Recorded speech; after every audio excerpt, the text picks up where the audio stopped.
Señor que podemos estar juntos otra vez y que podemos compartir su palabra. Le contaba hoy a una hermana a unos hermanos, de que en la preparación del mensaje, la introducción siempre es lo último para hacer.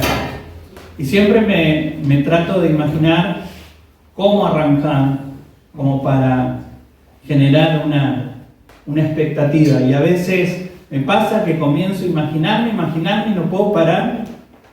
Y después digo, no, porque esto no lo puedo hacer, no puedo imprimir a último momento, no puedo hacer esto, aquello. Pero es importante que nosotros podamos entender y conocer la palabra de Dios. En la semana también alguien ¿por qué les cuento esto? Porque trato de compartir la palabra, pero no solamente dar un mensaje, sino que podamos ir aprendiendo. El pueblo de Dios tiene que crecer en el conocimiento de la palabra. Y tenemos oportunidades, no solamente el día domingo, sino también el día jueves. Yo no sé si usted sabe, para los que no vienen muy asiduamente los jueves, los días jueves también compartimos la palabra. No es un mensaje tan extenso, es más breve, pero siempre estamos compartiendo la palabra de Dios. Y es importante que el pueblo crezca en el conocimiento de la palabra. Estamos en un tiempo donde tenemos la oportunidad de tener un cúmulo de información a nuestra disposición, pero a su vez es el tiempo donde menos se lee. Trate de prestar atención, hermano. Cualquier movimiento lo distrae en alguno. Entonces, ahí es donde nosotros tenemos que aprovechar las oportunidades. Si tenemos la información, pero nos cuesta meternos a leer y a estudiar, y tenemos la oportunidad de contar con alguien que justamente nos pueda llegar a compartir y poder entender la palabra de Dios, tenemos que aprovechar las oportunidades. Y pensando en esto, quisiera compartir algo que Dios trajo a mi corazón, pero es inevitable que yo le haga algunas preguntas como para saber si estamos todos como direccionados hacia al mismo pensamiento.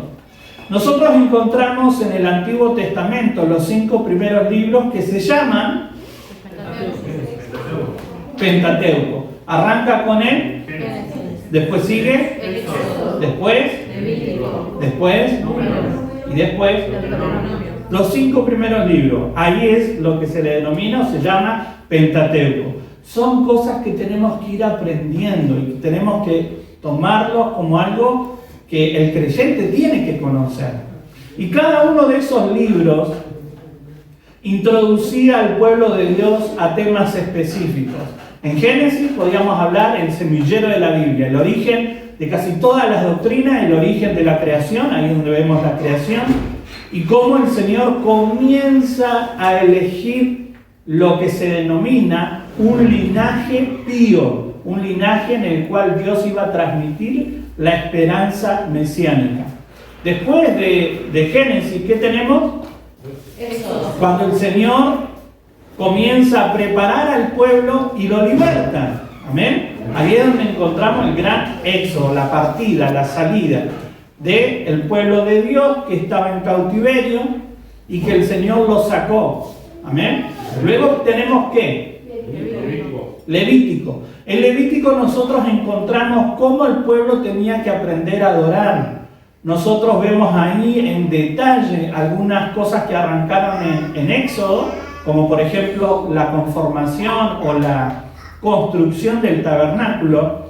Y en Levítico nosotros encontramos justamente eso, cómo se debía de adorar, cuáles eran los sacrificios, cómo tenía que conformarse cada una de las partes de ese tabernáculo.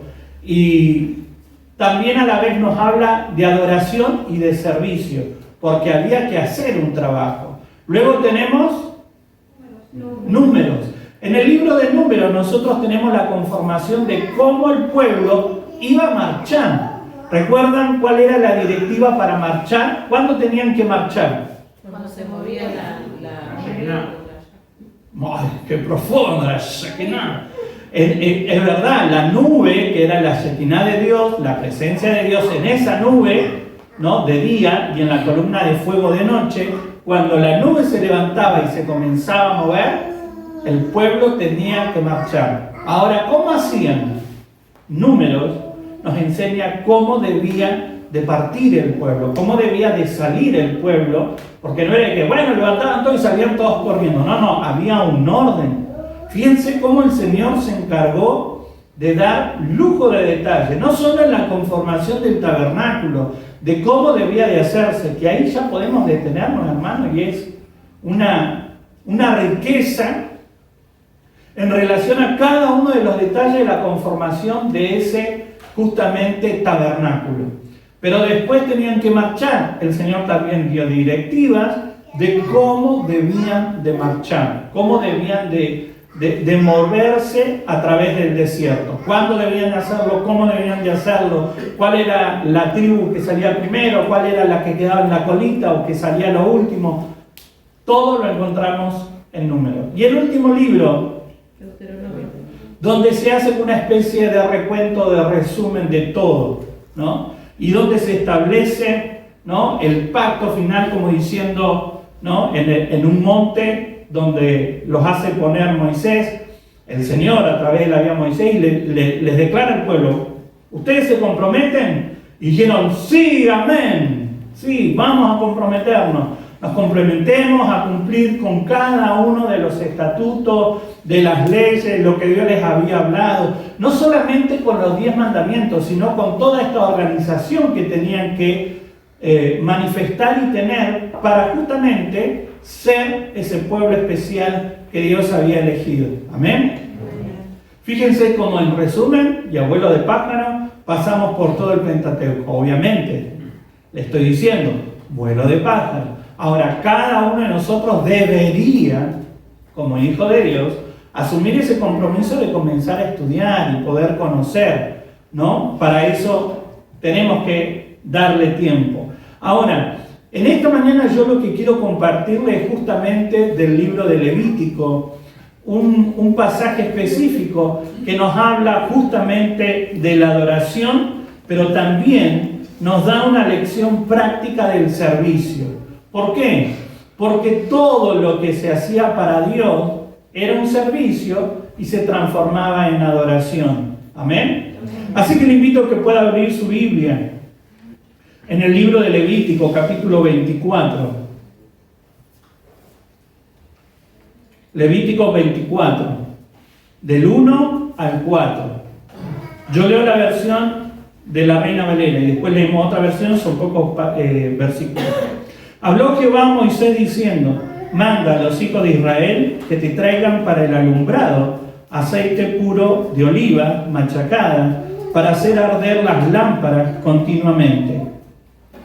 Fuera del velo del testimonio, en el tabernáculo de reunión, las dispondrá Aarón desde la tarde hasta la mañana delante de Jehová. Es estatuto perpetuo por vuestras generaciones.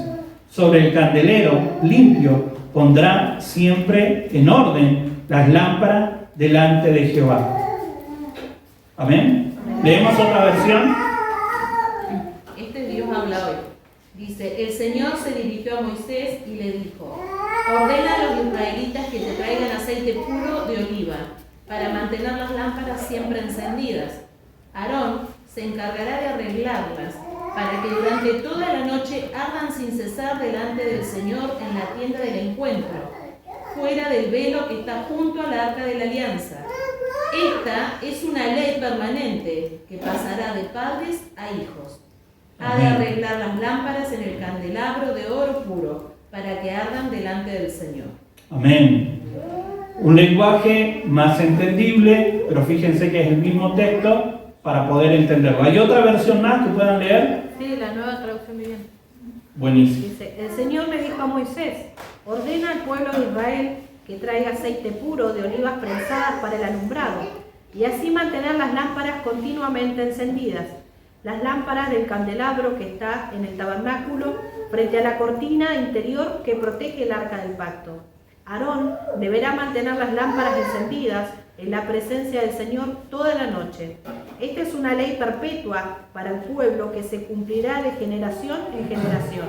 Aarón y los sacerdotes se ocuparán de las lámparas que están en el candelabro de oro puro, a fin de que ardan continuamente en la presencia del Señor. Amén. Más claro todavía.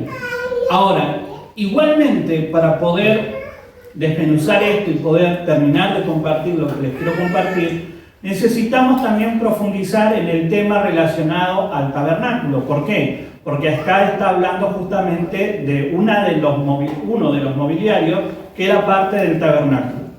Hablemos en regla general, el que sabe responde. El tabernáculo era llamado tabernáculo de reunión, el tabernáculo de Dios. Ahí es donde se manifestaba la presencia de Dios. Estaba conformado, ¿por qué? Podríamos decir, era como una carpa, ¿sí? Como para ir haciendo una idea.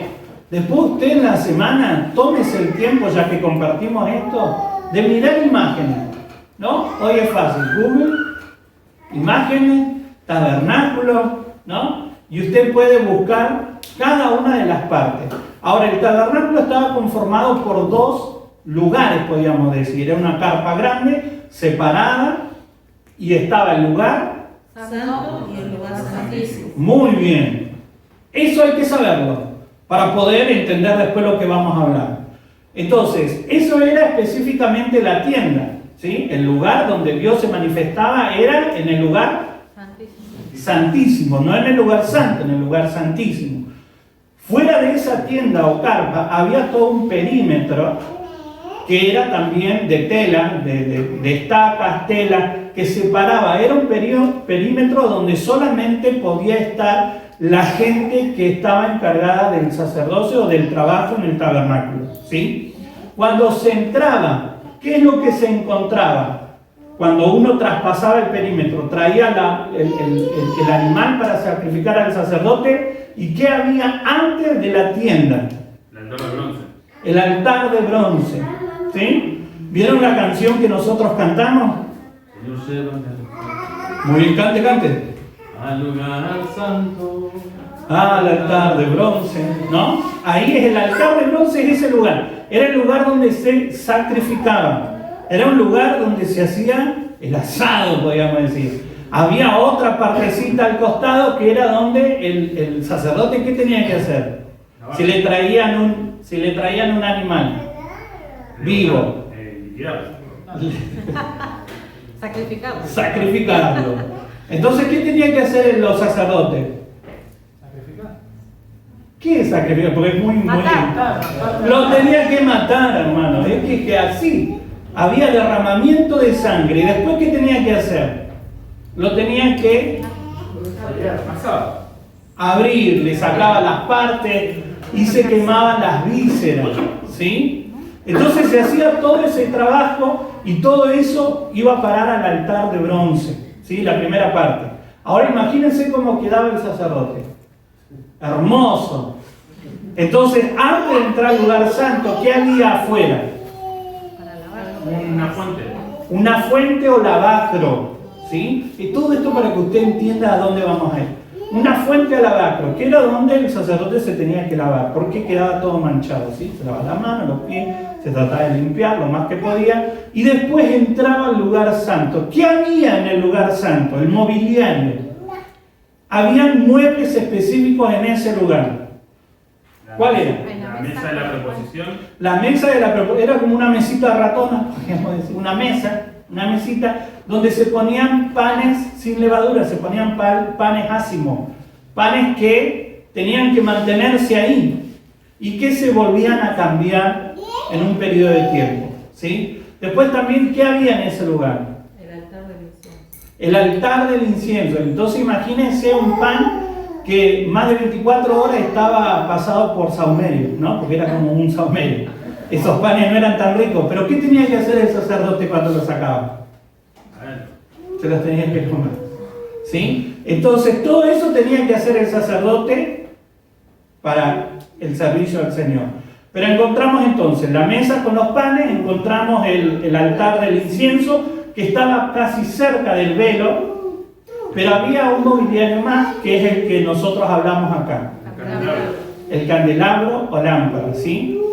Y ese candelabro dice que tenía que tener fuego continuo toda la noche. ¿Por qué? Y acá nosotros vemos dos podríamos hablar de dos cuestiones. Una espiritual, que nosotros le vemos el simbolismo, sabemos que todo lo del tabernáculo se cumple en la persona de Jesucristo. Cada una de las partes del mobiliario tiene un cumplimiento en la persona de Jesucristo, pero también había, podríamos decir, una parte práctica. ¿Por qué se necesitaba un candelabro encendido ahí adentro? Porque es la luz. Porque había luz.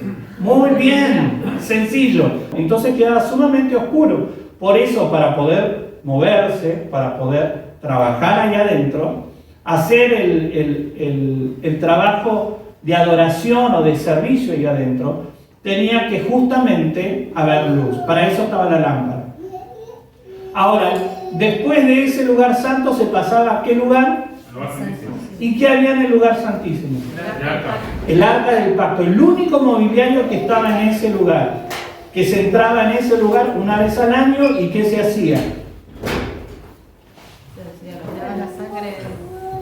Se tiraba sangre y se pedía perdón por los pecados, ¿sí? Entonces, eso era la conformación del tabernáculo, como para que uno tenga idea de qué es lo que estamos hablando. Y de lo que este pasaje habla, justamente de las lámparas. Ahora, el Señor me comenzó a hablar con respecto a este tema, de que tiene que ver, vuelvo a repetir, no solamente con un simbolismo que encontramos y que se ve cumplido en la persona de Jesucristo, sino que encontramos una especie de lección práctica relacionada, vuelvo a repetir, con el servicio. ¿Amén? Y cómo el Señor me hablaba de que es tiempo de alinearnos en el servicio a Dios. Este es un tiempo que como iglesia nos tenemos que alinear al servicio al Señor. ¿Por qué? Porque Cristo viene. Cristo viene. Y cuando yo me presente delante de Él, yo tengo que tener servicio en mi haber. Tiene que haber servicio a Dios.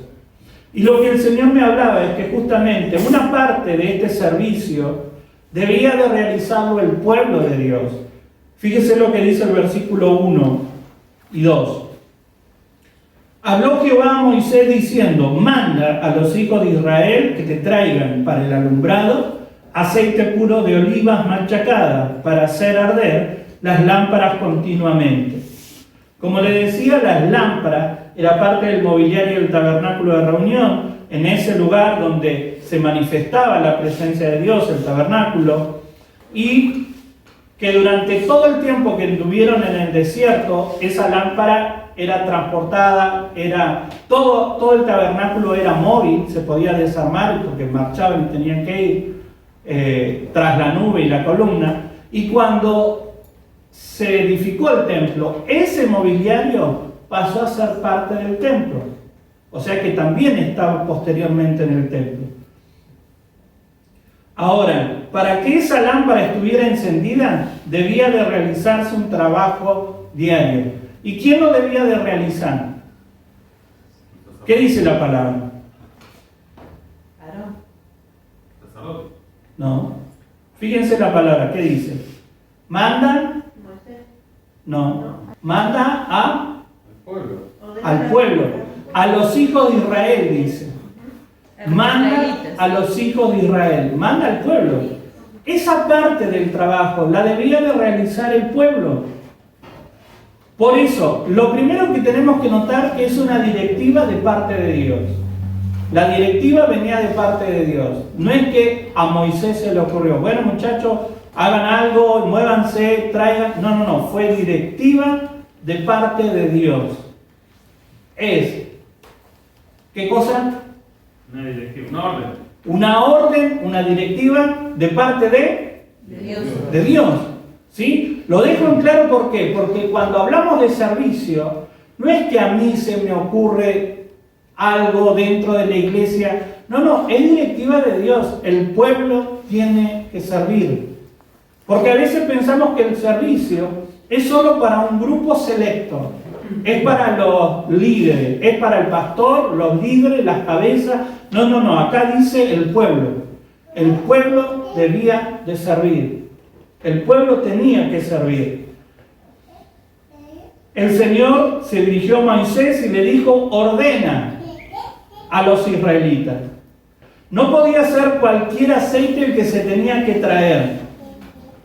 no podía ser cualquier aceite, debía de ser de olivas machacadas, y hay otra versión que dice olivas prensadas, y hay otra que dice de olivas prensadas y refinado.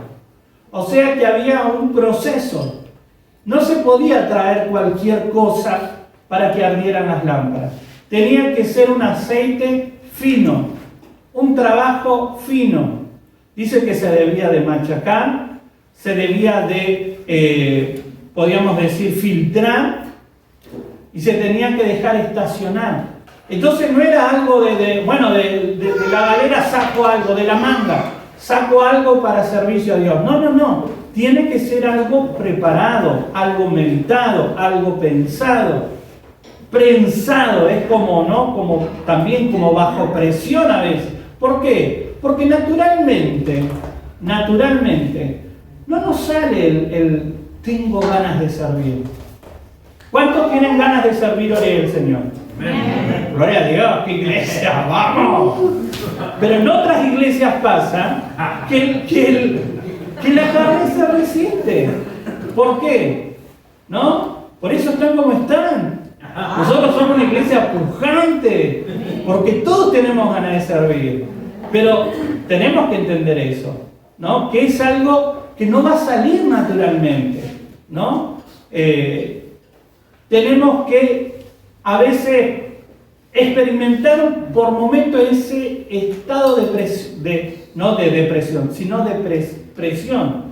¿Por qué? Porque te dicen, bueno, Isaías, vos ahora, a partir de ahora vas, pará, ¿no? Como hablábamos la otra vez, de pedir a alguien que ore, no, deme 15 días que me preparo para abrir el culto de oración. No, tenemos que estar preparados, tenemos que aprender a traer lo mejor al Señor. El pueblo no podía traer cualquier aceite, tenía que traer un aceite que se trabajaba.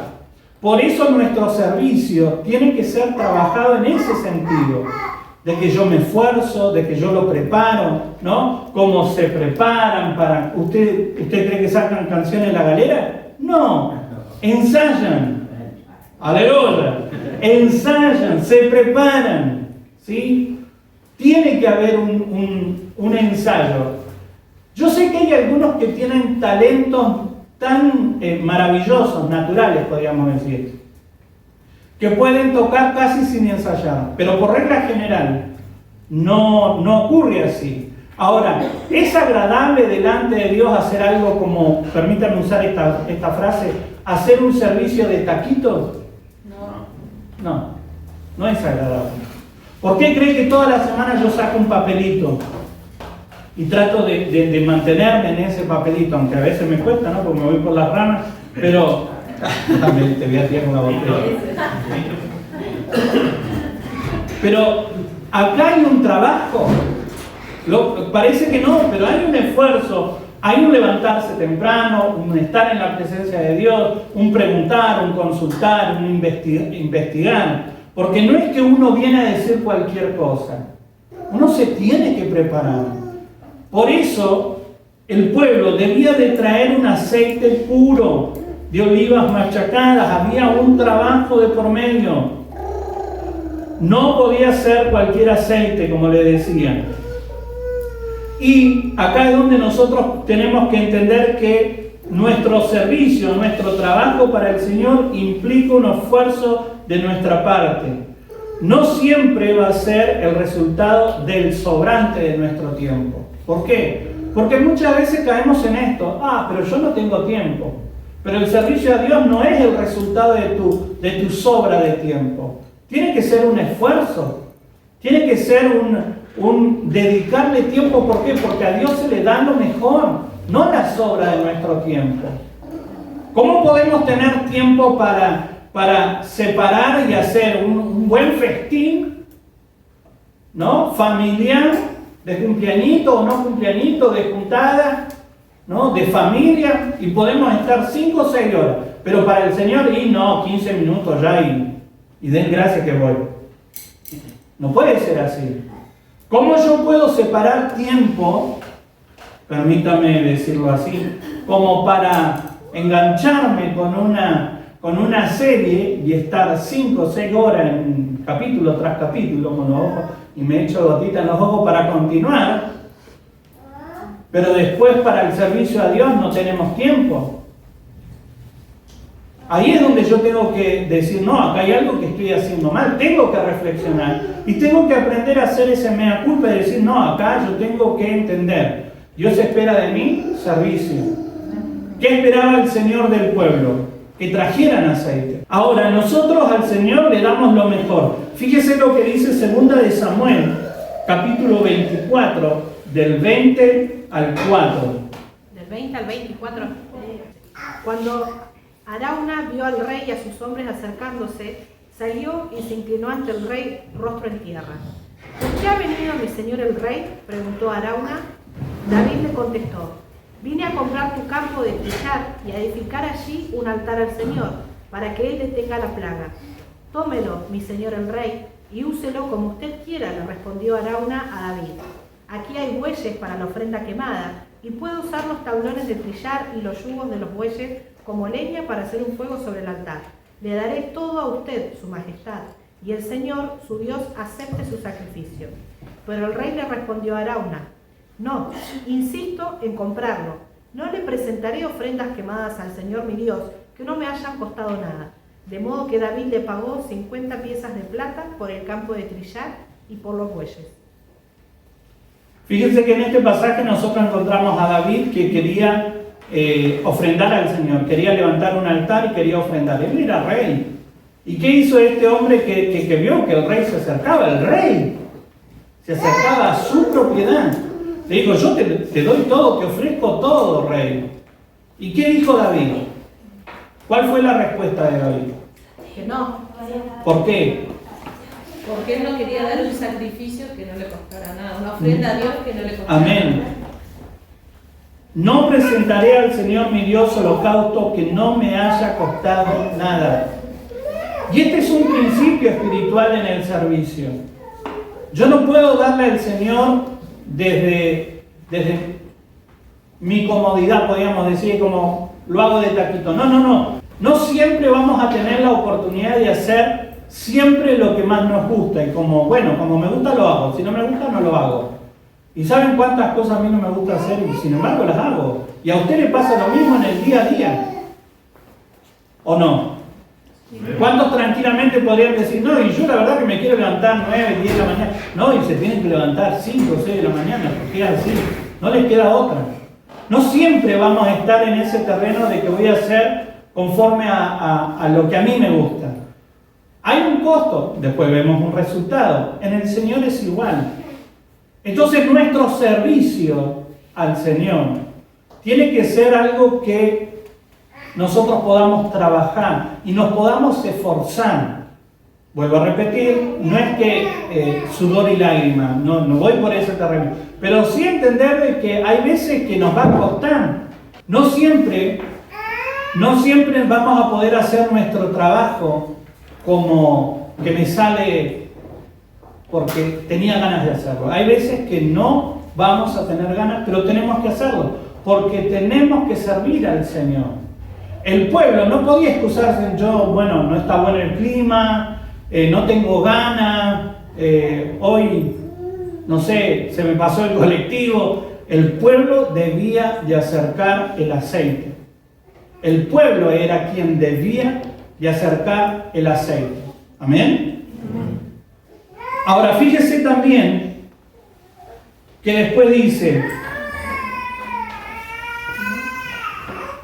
fuera del velo del testimonio, en el tabernáculo de reunión, las dispondrán. Y ahí se habla de quién.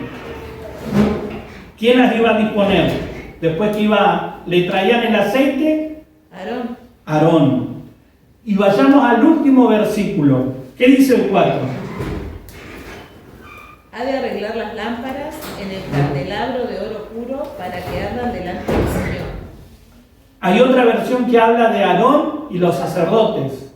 ¿Sí? ¿Por qué? Porque no era tampoco solo trabajo de Aarón, sino del liderazgo, podríamos decir, espiritual. Sí, la Nueva Traducción Viviente. ¿Qué dice? Aarón y los sacerdotes se ocuparán de las lámparas que están en el candelabro de oro puro, a fin de que ardan continuamente en la presencia del Señor. Había una parte del trabajo que la realizaba el pueblo, pero había otra parte que estaba encargado el liderazgo espiritual, ¿sí? El Señor eligió una familia en especial para el sacerdocio. ¿Quiénes eran? La familia de Aarón. Aarón y sus descendientes, ¿sí? La familia que después iba surgiendo era parte del sacerdocio. Posteriormente se suman al servicio, porque era mucho lo que tenían que hacer, justamente los levitas, y de ahí viene que los levitas también forman parte, del sacerdocio, ¿sí? O del servicio. Durante el caminar por el desierto, ellos estaban encargados de oficiar en el tabernáculo.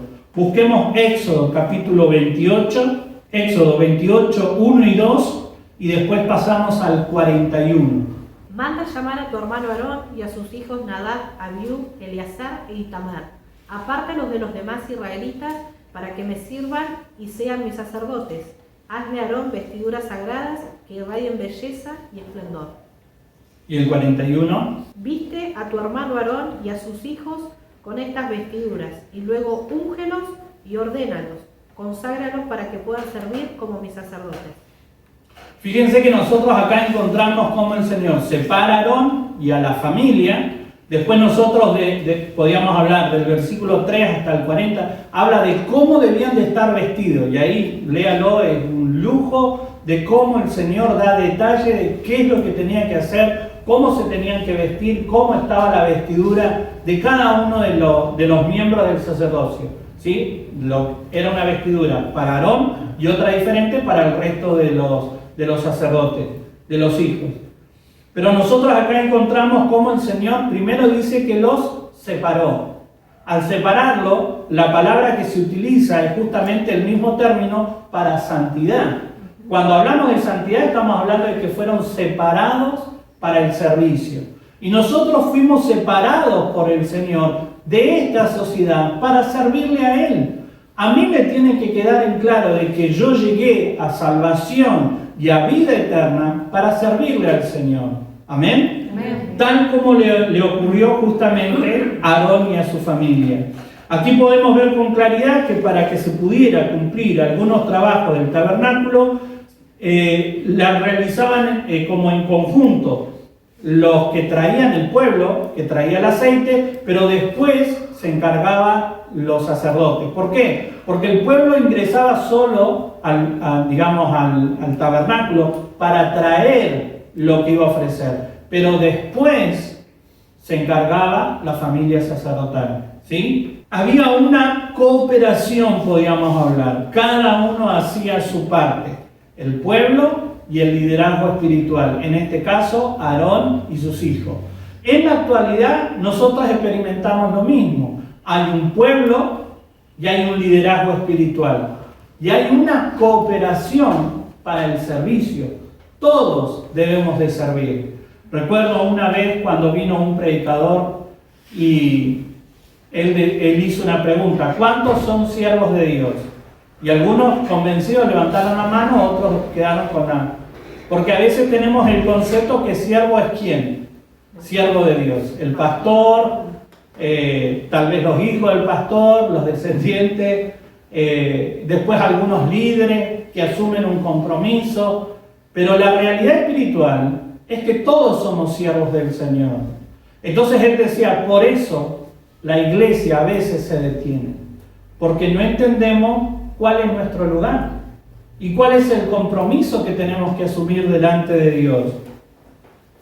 El versículo 4 dice: Aarón y los sacerdotes se ocuparán de las lámparas que están en el candelero de oro puro, a fin de que ardan continuamente en la presencia del Señor. ¿Qué tenían que hacer Aarón y los sacerdotes en relación a las lámparas? ¿Qué dice? Mantener encendida. Tenían que encenderlas y tenían que arder durante toda la noche. Entonces era también un trabajo, era un servicio. Y fíjense que habla o hace una aclaración el candelabro de oro puro. No solamente el material con que se construía, sino también la belleza que se debía de mantener. ¿En qué sentido? De que había que limpiar, porque imagínense, yo no sé si alguna vez usted vio una de estos candelabros o lámparas, ¿cómo eran? Las lámparas eran como de canitos muy finitos que se tenían que llenar con aceite. Entonces ese aceite no duraba toda la noche.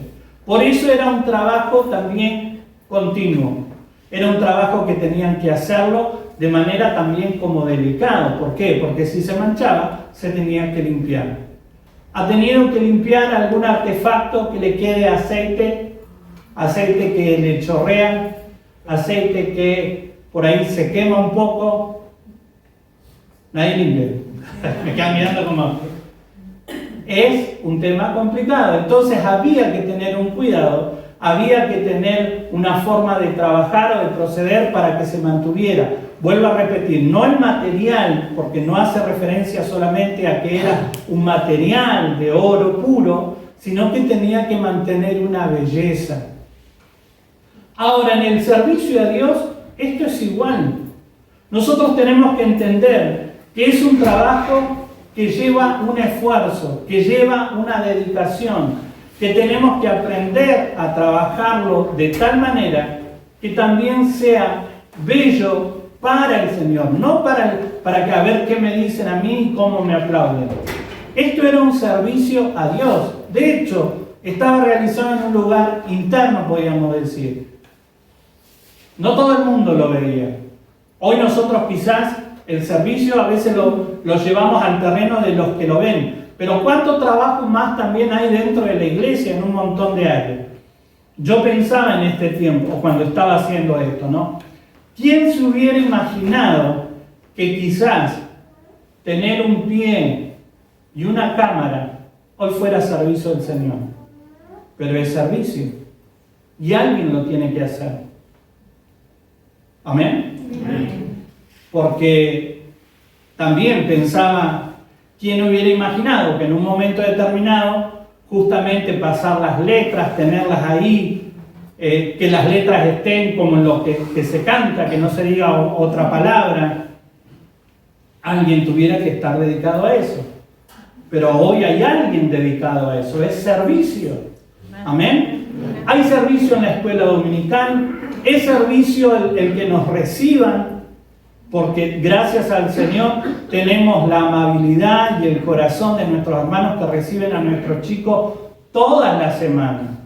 Es servicio a Dios, es adoración al Señor. Y eso es importante que yo lo aprenda a reconocer. Usted sabe que a los chicos, además de la enseñanza, se les da un desayuno. ¿De dónde cree que sale eso? ¿Ustedes creen que las maestras oran y multiplica, Padre, que los ángeles bajen con el bizcocho de hoy? No, hermano, alguien lo elaboró. Es servicio, es adoración. ¿Usted sabe que antes de arrancar el culto se lava el piso? ¿Usted cree que se ora y los ángeles pasan con el trapeador así? Y uno ve como el ángel va bien. No, hermano, son hermanos que hacen eso. ¿Ustedes creen que esta estufa, un ángel la bajó así, y que llegó? No, hubieron hermanos que vinieron acá, que rompieron la pared, que pusieron los caños, que se encargaron de traerla del transporte. Todo es servicio, hermano. Por eso es importante que yo entienda que el servicio no es solamente cantar y estar acá al frente o compartir solo la palabra. Todo lo que podemos hacer para el Señor es servicio. Los jueves hay oración, es servicio a Dios, es servicio al Señor. Cuando usted justamente visita a alguien, es servicio al Señor. Cuando usted le manda un mensaje a alguien y le dice, vamos hermano, no afloje, estamos orando por... Es servicio a Dios. ¿Cuántas cosas podemos hacer para el Señor? Y eso no solamente está encargado el liderazgo, todos lo podemos hacer. Todos podemos hacer nuestra parte. Amén. Por eso les digo, en este pasaje yo veo cómo intervenía el pueblo y también intervenía el liderazgo espiritual. Aarón, en este caso específico, era Aarón y los sacerdotes. Pero si nosotros lo traemos a nuestro tiempo, hablamos del liderazgo espiritual también, ¿no? En orden y para abajo, y tenemos que entender de cada uno, lo que hace para Dios se puede transformar en adoración. Amén. A veces queremos que Dios, de forma milagrosa, como le decía, haga lo que tenemos que hacer nosotros. Y el Señor traía una frase: mantenga su lámpara encendida, haga su parte. Porque a veces nosotros queremos que alguien más haga lo que yo tengo que hacer. Y la realidad, hermano, es que hay una parte que me toca a mí, y yo oro por ustedes, les nombro delante de la presencia de Dios, les bendigo. Cuando sé que algo ha ocurrido, pido de forma específica por los hermanos, aquellos que se van quedando, uno lo va viendo, se va dando cuenta cuando ya falta un culto, 2 cultos, uno ora, pero también hay un mensaje detrás. Entonces todo eso es trabajo para el Señor, servicio para el Señor. Amén. Pero hay algo que yo no voy a poder hacer, y es que usted se ponga en el lugar que le corresponde. Yo no puedo terminar de hacer todo. Yo le puedo orar por usted, puedo ponerle las manos, puedo pedir que el fuego de Dios descienda, pero después hay un momento que le toca a usted. Le toca a usted hacer su parte. Amén. Vuelvo a repetir, en este pasaje vemos el pueblo, el liderazgo espiritual. Y en la cooperación de trabajo también lo vemos reflejado en la iglesia de Jesucristo. ¿Por qué? Porque somos un cuerpo, dice la palabra. Y Pablo utiliza esta imagen del cuerpo para entender de que todos nos necesitamos. Por eso cooperamos. No es que solamente es el liderazgo y son los genios, no es como la gente más cerca de Dios que tiene como esas visiones de cómo hacer y cómo arrancar y cómo llevar a cabo el trabajo. No, hermanos, todos nos necesitamos. Pablo dice, somos un cuerpo y todos cooperamos. No es que usted se levanta y su pierna camina sola y dice, bueno, hoy yo me levanto y soy pierna sola y se le sale la pierna. No, el cuerpo es todo uno. Es uno solo. Y así usted se levanta y hace lo que tiene que hacer uno, o sea, entero. Pablo usa esta imagen y fíjese lo que dice en 1 Corintios 12, del 6 al 12. Le voy a pedir si alguien tiene la versión Nueva Traducción Viviente. 1 Corintios 12, del 6 al 12, que utiliza un lenguaje sumamente claro. Dios trabaja de maneras diferentes, pero es el mismo Dios quien hace las obras en todos nosotros. A cada uno de nosotros nos da un don espiritual para que nos ayudemos mutuamente. A uno, el Espíritu le da la capacidad de dar consejos sabios. A otro, el mismo Espíritu le da un mensaje de conocimiento especial. A otro, el mismo Espíritu le da gran fe, y a alguien más, ese único Espíritu le da el don de sanidad. A uno le da el poder para hacer milagros y a otro la capacidad de profetizar. A alguien más le da la capacidad de discernir si un mensaje es del Espíritu de Dios o de otro espíritu. Todavía a otro se le da la capacidad de hablar en idiomas desconocidos, mientras que a otro se le da la capacidad de interpretar lo que se está diciendo. Es el mismo y único Espíritu quien distribuye todos esos dones. Solamente Él decide qué don cada uno debe tener. El cuerpo, ¿hasta el 11 o el 12? 12. El cuerpo humano tiene muchas partes, pero las muchas partes forman un cuerpo entero. Lo mismo sucede con el cuerpo de Cristo. Fíjense que acá Pablo habla de diversidad de dones, pero no es que es una lista que se cerró ahí, no hay más nada fuera de eso, ¿sí? Sino que está poniendo como para que nosotros podamos entender, pero esa lista se puede ampliar, ¿sí? Encontramos otros pasajes que hablan de los que administran. Hay gente que sabe administrar, hermano. ¿Administrar en qué sentido? Que sabe hacer números, que sabe decir, bueno, separemos así y esto va a ser mejor así.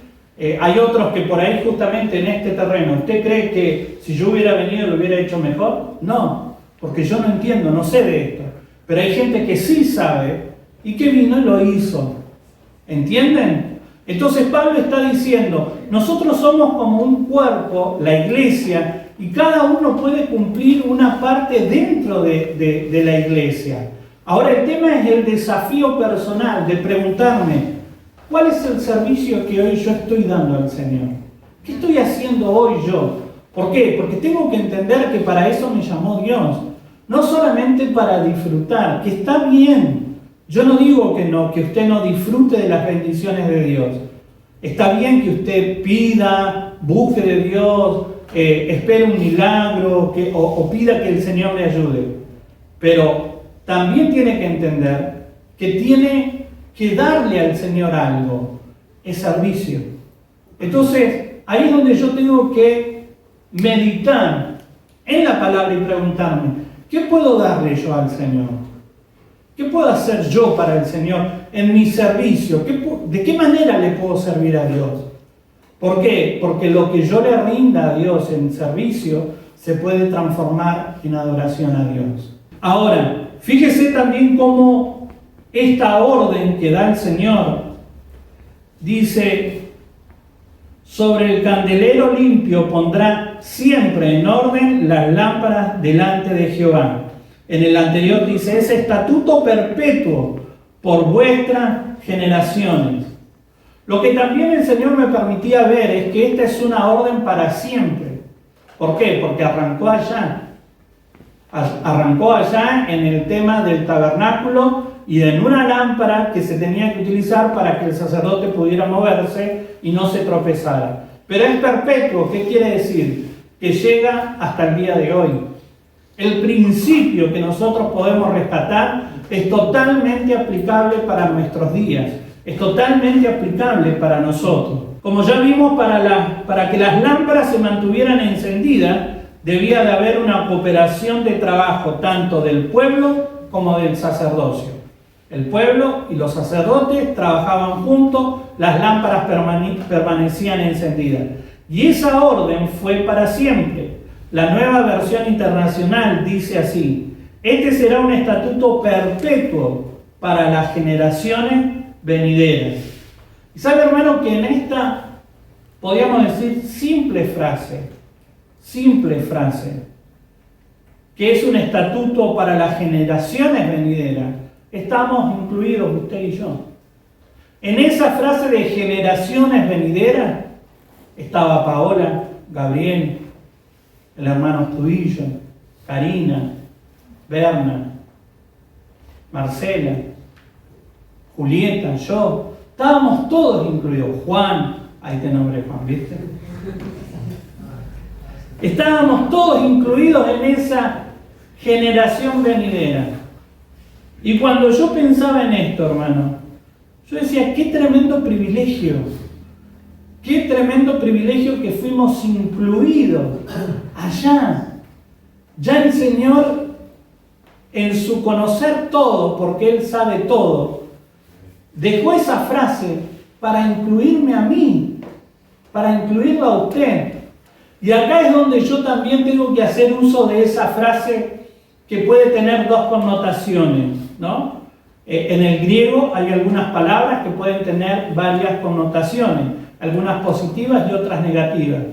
Y yo a veces digo, hay una palabra que nosotros usamos, que es creértela. Puede tener una connotación positiva, en que yo creo que estoy dentro de este pasaje, que el Señor me llamó, que me dio el privilegio de poder servirle, que fui llamado para algo específico. Dios me convocó, soy parte del equipo de Dios. Pero también puede haber una connotación negativa, en el sentido de que me la creo, ¿no? Como cuando se me suben los humos. Y digo, ¿no? Estoy acá y nadie toca como yo. Estoy tocando, ¿no? El gozo que el Señor ha puesto en mí. Y yo por dentro me creo que soy lo más. Y ahí es la connotación negativa, porque no es bueno eso. ¿Cuál es la connotación positiva? Que yo me crea que fui llamado, fui convocado por el Señor, que fui puesto dentro de esa frase, generaciones venideras, para que yo le sirva al Señor, para que hoy yo pueda ser parte de los que sirven. Fíjese lo que dice, y esto lo voy a leer yo. Tengo una versión que es Palabra de Dios para todos. Primera de Pedro, capítulo 2, 9 y 10. Primera de Pedro 2, 9 y 10 es la versión Palabra de Dios para todos. Pero ustedes son un pueblo elegido por Dios, sacerdotes al servicio del Rey, una nación santa y un pueblo que pertenece a Dios. Él los eligió para que anuncien las poderosas obras de aquel que los llamó a salir de la oscuridad para entrar en su luz maravillosa. Antes, ustedes no eran ni siquiera un pueblo, pero ahora son el pueblo de Dios. Ustedes no habían recibido compasión, pero ahora han recibido compasión de Dios. Nosotros hemos sido incluidos en ese sacerdocio real. Nosotros hemos sido incluidos en ese pueblo especial. Porque alguien puede decir, pero esa palabra es el Antiguo Testamento. Esa palabra era para los judíos, para los israelitas, era para otro pueblo. No, tiene una aplicación práctica para nuestras vidas. ¿Por qué? Porque en Cristo se cumplió todo simbolismo del tabernáculo, pero además elevó la propuesta a que yo fui llamado como pueblo de Dios. Yo fui llamado y convocado a ser una nación especial. Lo que el pueblo de Israel podía experimentar en un primer tiempo fue abierto para todo aquel que se atreva a creer en Jesucristo. Por eso usted y yo estamos incluidos en esta generación venidera, para servirle a Dios, para ser parte de los que le sirven al Señor. ¿Entiende ahora por qué le hablo de un tremendo privilegio? Porque somos pueblo de Dios, porque somos un pueblo especial, porque somos un pueblo de reyes, de sacerdotes, que ocupan un lugar especial en el corazón de Dios. Por eso yo tengo que servirle a Él. Por eso yo puedo ser parte del servicio a Dios. Somos parte de esa generación que tiene la oportunidad de servirle. Yo no sé cuánto tiempo más. La realidad es esa, hermano. El escenario a nivel mundial está dado como para que Cristo venga. La realidad. Si usted mira, saca algunos cálculos en relación a las señales y a lo que el Señor dijo que se iba a cumplir, ya está todo cumplido. Entonces estamos ahí, en minutos extra, podríamos decir. Minutos del cierre del partido final. Y el Señor nos está dando la oportunidad de servicio para que usted y yo le podamos servir en el poco tiempo que nos queda. Hoy sigue latente este llamado al pueblo de Dios, a los líderes espirituales, al pueblo en general, para dar lo mejor de nuestra parte. Porque todo lo que hagamos para Él se transforma en adoración. Por eso, hermano, vuelvo a preguntar, en este tiempo, primero, ¿estoy entendiendo que fui llamado no solo para disfrutar la bendición de Dios, para disfrutar la salvación y la vida eterna, sino que también fui llamado para servirle a Él? ¿Lo estamos entendiendo? Amén. Amén, gloria a Dios. Si lo estoy entendiendo, mi servicio a Dios, ¿qué calidad podríamos decir que tiene? Yo no puedo pesar la calidad de nada, pero sí tengo que tener presente que lo que hago es para Dios. Y ahí es donde yo tengo que esmerarme, me tengo que esforzar, tengo que poner de mi parte, tengo que dedicar tiempo. ¿Por qué? Porque yo tengo que entregarle lo mejor al Señor. ¿Estoy ofreciendo un trabajo de excelencia a nuestro Dios? ¿O simplemente estamos dando de nuestras obras? Sobras, no obras. De nuestras sobras. Yo no puedo traer lo que me sobra al Señor, ¿no? Porque no es lo correcto, no es lo que Dios está esperando.